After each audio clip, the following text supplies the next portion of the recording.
আসসালামু আলাইকুম রাহমাতুল্লাহ। এনআইডি ফেস ভেরিফিকেশন বা অ্যাকাউন্ট রেজিস্টার করার জন্য আমাদের সর্বপ্রথম যে কাজটি করতে হবে সেটা হচ্ছে যে কোনো একটা ব্রাউজারে গিয়ে আমরা সার্চ করব NIDW লিখে। তো আমি প্রথমে মোবাইল থেকে কাজটি করে দেখাচ্ছি, তারপর কম্পিউটার থেকে কিভাবে করবেন সেটাও দেখাবো। তো যাদের প্রয়োজন তারা চাইলে পুরো ভিডিওটি দেখতে পারেন, অথবা আপনার যতটুকু প্রয়োজন ততটুকু পর্যন্ত দেখতে পারেন, তারপর ভিডিওটি স্কিপ করতে পারেন। আমাদের সামনে অনেকগুলো লিঙ্ক আসছে, এখান থেকে সর্বপ্রথম যে লিঙ্কটা আসবে আমরা ওটাতে ক্লিক করব।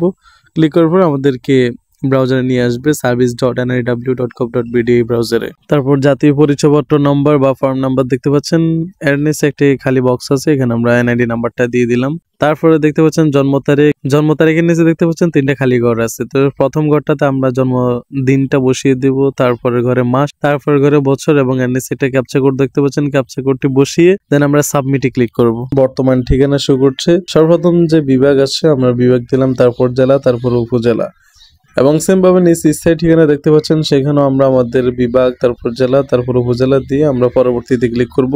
তারপর দেখতে পাচ্ছেন এখানে মোবাইল নাম্বার শো করছে, যে নাম্বারটি আগে দেওয়া ছিল। তো নাম্বারটি যদি আপনার মোবাইলে থাকে অলরেডি, তাহলে আপনি বার্তা পাঠাতে ক্লিক করলে আপনার মোবাইলে ওটিপি চলে যাবে। আর যদি কোনো কারণে এই নাম্বারটি আপনার সাথে না থাকে, তাহলে মোবাইল পরিবর্তনে ক্লিক করে বর্তমানে সাথে যে নাম্বারটি আছে ওই নাম্বারটি পাঠিয়ে পরবর্তীতে ক্লিক করলে ওটিপি চলে যাবে। তো আমি বার্তা পাঠাতে ক্লিক করলাম, যেহেতু আমার এই নাম্বারটা আছে সাথে। তারপর যে নাম্বারে ওটিপি গিয়েছে ওই নাম্বারটির ইনবক্স চেক করলে দেখতে পারবেন 105 থেকে একটি মেসেজ গিয়েছে, সেখান থেকে ওটিপি নাম্বারটি এনে আমি এখানে বসিয়ে দিচ্ছি। ওটিপি নাম্বারটি বসিয়ে দেওয়ার পর আমি নিচ থেকে যে বহাল বাটন আছে এখানে ক্লিক করলাম, পরবর্তী পেজে নিয়ে আসবে।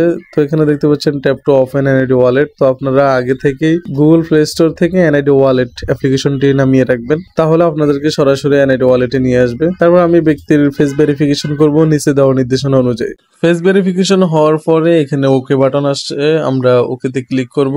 ওকেতে ক্লিক করার পর দেখতে পাচ্ছেন আমাদেরকে পরবর্তী পেজে নিয়ে আসছে। তো এখান থেকে আপনারা এড়িয়ে যেতে পারেন, এড়িয়ে গেলে কোনো পাসওয়ার্ড সেট হবে না। আর যদি নিচে পাসওয়ার্ড সেটে ক্লিক করেন তাহলে পাসওয়ার্ডের ঘর আসবে, এখানে আপনারা যে কোনো একটা পাসওয়ার্ড দিয়ে নেবেন। তো আমি আমার মতো করে পাসওয়ার্ড দিয়ে নিচ্ছি। আর উপরে দেখতে পাচ্ছেন ইউজার নেম, এখানে আপনি চাইলে কোনো ইউজার নেম দিতে পারেন। আবার যদি নাও চান তাহলে কোনো সমস্যা নেই, আপনার যে এনআইডি নাম্বারটা আছে ওটাকে অটোমেটিক ইউজার নেম হিসেবে তারা নিয়ে নিবে। তারপর নিচ থেকে আপডেট বাটনে ক্লিক করব। আপডেট বাটনে ক্লিক করার পর দেখতে পাচ্ছেন আমাদেরকে ব্যক্তির প্রোফাইলে নিয়ে আসছে। তো এইভাবে আপনারা একদম সহজ নিয়মে যে কোনো ব্যক্তির এনআইডির অ্যাকাউন্ট রেজিস্টার করতে পারবেন।